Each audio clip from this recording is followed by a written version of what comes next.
I'd like to come to you as not only a legislator, but as a small business person. We look around not only this state, but our country.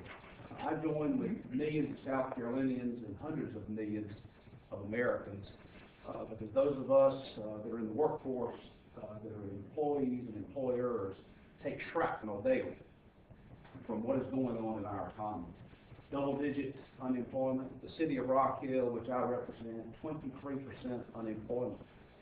Out of 124 House districts in this state, 62 of them border another state. Out of 46 counties, 20 counties border another state.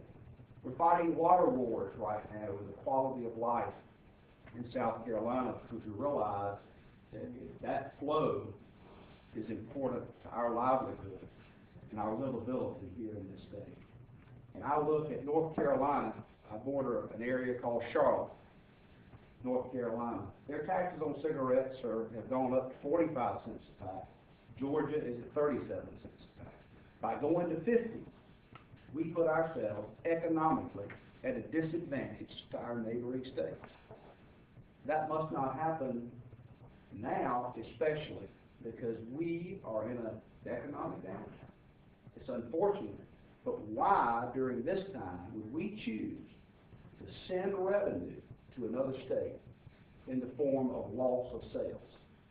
I can tell you that South Carolina, just if you look at Boeing, for example, if you look at Michigan, if you look at BMW, those are the big ones. But look at the small businesses, the backbones of this state and really this country, of what we're dealing with now. It's estimated that some 4,000 folks will lose jobs if we pass a 50% or 50-cent tax increase on a pack of cigarettes. And I can tell you right now, our efforts should be concerted to bring jobs to South Carolina, to help small business expand. This takes us in the opposite direction. And I just encourage those legislators that are listening, the ones that will be voting, to pay attention to economic development. On the House floor, as we debate things, there are many members who stand up and they say, of what we're debating right now, what will it do to bring jobs to South Carolina? Well, I can tell you what this bill does is takes jobs from South Carolina. Bernie Maybank, who was head of DOR, has told us that in years past. We're looking at it now. The last thing we need to do is allow jobs that are in South Carolina to go to other states.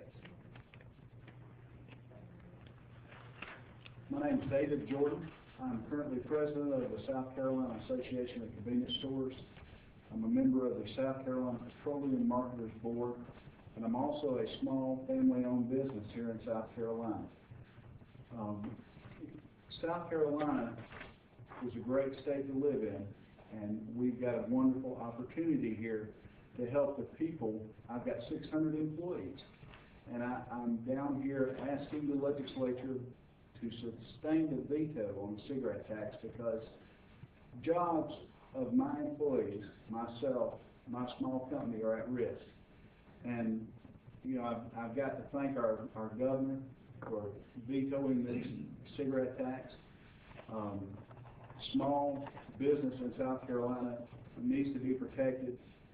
We need to have a chance. We don't need to send South Carolina dollars over into North Carolina and Georgia. Economic times are too hard in South Carolina for us to send our revenue into those states. And I appreciate y'all for listening. Ma'am? Just I'm Governor. Yeah. My name is Bob Leach, and I have served 28 years as an elected official, 16 years on county council, and 12 years in the House of Representatives. And God, I want to say, this is one of the most courageous steps I've ever seen about that. You did the right thing on this veto, and the board will support you, and God will bless you for this. Thank you. Anybody else? No? Just because I like Charlie, we'll throw a few at Charlie all the time. I've always wanted to be on this side of the Charlie.